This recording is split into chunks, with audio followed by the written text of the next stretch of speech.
இன்றைக்கி லக்ஷ்மி ஸ்ரீ சமையலறையில் இன்றைக்கி ஒரு பிரசாதம் தாங்க பார்க்க போகிறோம். கர்நாடகாவில் சில கோயில்களில் இந்த மாதிரி பிரசாதம் கொடுக்குறாங்க. ரொம்ப டேஸ்ட் ரொம்ப நல்லா இருக்குதுங்க. கடலப்பருப்பு வச்சு இந்த மாதிரி டிஷ் செஞ்சு கொடுக்குறாங்க. ரொம்ப டேஸ்ட் ரொம்ப நல்லா இருக்குது. இன்றைக்கி சங்கட சதுர்த்திங்க. அதனால் நான் இந்த பிரசாதம் செஞ்சுக்கிறேங்க. ஈஸியாக குயிக்காக செஞ்சிடலாங்க. வாங்க எப்படி செய்கிறதுன்னு பார்க்கலாம். இந்த கப்பால் 3/4 கப்பு கடலப்பருப்பு எடுத்துருக்குறேங்க. இந்த கப்பில் நம்ம இது போட்டுடலாம். கப்பு கடலப்பருப்பு எடுத்துருக்குறேங்க இந்த பிரசாதத்துக்கு. இப்போ நம்ம தண்ணி ஊற்றி நல்லா கழுவிட்டு 2 விசில் வச்சு எடுத்துன்னு வந்துடலாங்க. பாருங்கள், நல்லா கழுவிட்டு 2 விசில் வச்சு எடுத்துன்னு வந்துடலாம். நம்ம ஊறுனா கடலப்பருப்பு ஊறுனா 1 விசில் வச்சாவே போதுங்க. நம்ம அப்படியே செய்ய போகிறதுனால 2 விசில் வச்சு எடுத்துன்னு வந்துடலாங்க. நம்ம கடலப்பருப்பை பாருங்க, கடலப்பருப்பு நல்லா கழுவிட்டேன் 2-3 முறை. இப்போது குக்கரில் போட்டு தண்ணி கொஞ்சோண்டு ஊற்றி 2 விசில் வேக வச்சு எடுத்துன்னு வந்துடலாங்க. நம்ம பாருங்கள், கடலப்பருப்பு நல்லா வெந்துட்டுக்குது. பாருங்கள் வெந்துட்டுக்குது. பாருங்கள், கடலப்பருப்பு நல்லா வெந்துட்டுக்குதுங்க. இப்போ நம்ம என்ன பண்ணலான்னா, இந்த தண்ணி வேஸ்ட் பண்ண வேணாங்க. தண்ணி ஒரு பவுலில் எடுத்துக்கலாம். நம்ம ஒரு பாத்திரம் எடுத்துக்கலாங்க. அதுக்கு 3/4 கப்பு நான் வெல்லம் எடுத்துருக்குறேன். அதை நம்ம போட்டுடலாம். 3/4 கப்பு வெல்லுங்க. இதுக்கு தண்ணி ஊற்ற தேவையில்லை. நம்ம பருப்பு எடுத்து வச்சுருக்கோம் பாருங்கள். அந்த தண்ணி வேஸ்ட் பண்ண வேணாம். அந்த தண்ணி இதிலே ஊற்றிக்கலாம். நம்ம பருப்பு தண்ணி ஊற்றி நல்லா கரைச்சிக்கலாங்க. நல்லா கரையிற அளவுக்கு நம்ம கேஸில் வச்சு கொதிக்க வச்சுக்கலாங்க. ஏன்னா இதில் அப்புறமா வெடி கட்டிக்கலாங்க.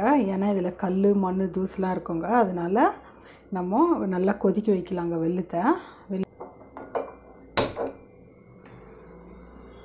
நல்லா கரைச்சிக்கலாங்க. வெல்லத்தை பாருங்கள், வெல்லம் கரைஞ்சிடுச்சுங்க. இப்போ நம்ம இதை எடுத்து வச்சிடலாங்க. இந்த குக்கரில் கடலப்பருப்பு வேக வச்சு பாருங்கள். அந்த குக்கரில் கடலப்பருப்பு இருக்குங்க. இப்போ நம்ம இந்த வெல்லத்தை வெடி கட்டிக்கலாங்க.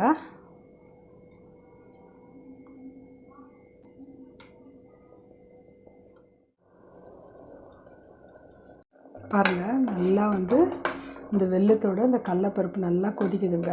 இன்னும் நல்லா கொதிக்கிட்டோங்க. ஒரு 5 நிமிஷம் அப்படி கொதிக்கணுங்க. இன்னும் கொஞ்சம் திக்னஸ் ஆகணுங்க. இந்த கடாயில் ஒரு 2 ஸ்பூன் நெய் ஊற்றிக்கலாங்க. நம்ம முந்திரி திராட்சை எடுத்து வச்சுக்கிறோங்க. அது போட்டுடலாம். நம்ம இந்த நெய்யில்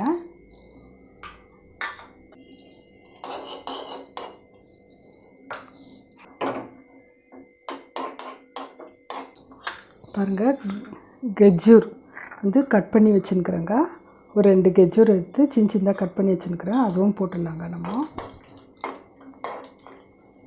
கெஜ்ஜூர் இதுக்கு இந்த ஸ்வீட்டுக்கு டேஸ்ட் கொஞ்சம் கொடுக்குங்க. நல்லாயிருக்கும் சாப்பிடும்போது. கெசகசாங்க கொஞ்சமாக போட்டுக்கலாம். இதுவும் ரொம்ப நல்லாயிருக்குங்க. டேஸ்ட் வாசனை நல்லாயிருக்கும். இதுவும் இந்த நெய்யிலே போட்டுடலாம். நம்ம கொப்பரை தேங்காய் ஒரு 1/4 கப்பு எடுத்து வச்சுருக்கோங்க. அதுவும் போட்டுடலாம். நம்ம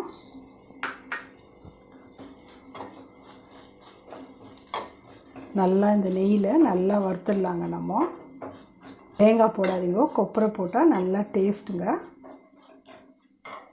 இது இந்த கர்நாடகாவில் இங்கே கோயிலில் இது நம்ம பிரசாதமாக கொடுக்குறாங்க. ரொம்ப நல்லா இருக்குதுங்க.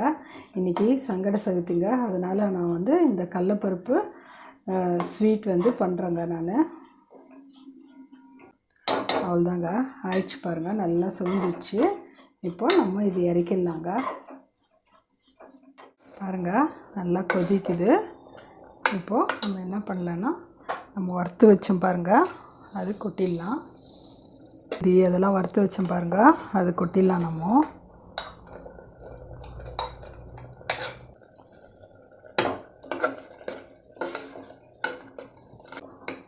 பாருங்கள், இன்னும் கொஞ்சம் திக்னஸ் ஆகணுங்க.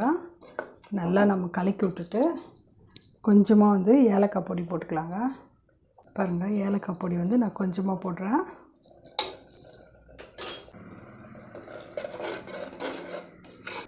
நம்ம வந்து ஸ்வீட் செய்கிறதுனால ஒரே ஒரு சிட்டிகை உப்பு போடலாங்க. ஒரு சிட்டிகை போதும். நம்ம ஏன்னா ஸ்வீட் வந்து தூக்கி கொடுக்குங்க, நல்லா வந்து திதிப்பாக இருக்கும்.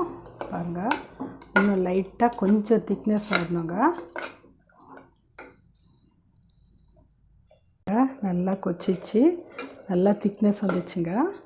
இப்போது நம்ம கேஸ் ஆஃப் பண்ணிடலாங்க. எல்லாம் ரெடி ஆகிடுச்சு, நம்ம எல்லாம் போட்டோம். நம்ம கேஸ் ஆஃப் பண்ணிவிட்டு ஒரு 10 நிமிஷம் பார்த்தா அதுவே நல்லா வந்து இறுகி திக்னஸாக ஆகிட்டுக்கோங்க, கெட்டியாக ஆகிட்டுக்கும். இன்றைக்கி சங்கட சதுர்த்தினால் நான் இந்த பிரசாதம் செஞ்சுக்கிறேங்க.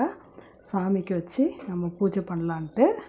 பாருங்கள், டேஸ்ட் வந்து ரொம்ப நல்லாயிருக்கும். உப்பு வந்து ஒரே ஒரு சிட்டிக்கு போடுங்க, ரொம்ப நல்லா இருக்குங்க. ஸ்வீட் வந்து எடுத்து கொடுக்கும். பாருங்கள், அவ்வளோதாங்க. கேஸ் ஆஃப் பண்ணிடலாங்க. ஆஃப் பண்ணிவிட்டு ஒரு 10 நிமிஷம் பொறுத்து நம்ம பார்க்கலாங்க. பாருங்கள், நல்லா ரெடி ஆகிடுச்சுங்க. பாருங்கள், இப்படி இருக்கணும். இந்த பிரசாதம் வந்து டேஸ்ட் ரொம்ப நல்லா இருக்குங்க.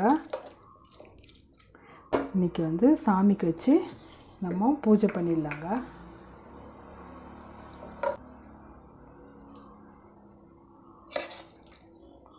ரெடி ஆகிடுச்சிங்க. ரொம்ப டேஸ்ட் வந்து ரொம்ப நல்லா இருக்குங்க. நம்ம வந்து வீட்டில் வந்து பசங்க வந்து இப்போ லீவில் இருக்கிறாங்க.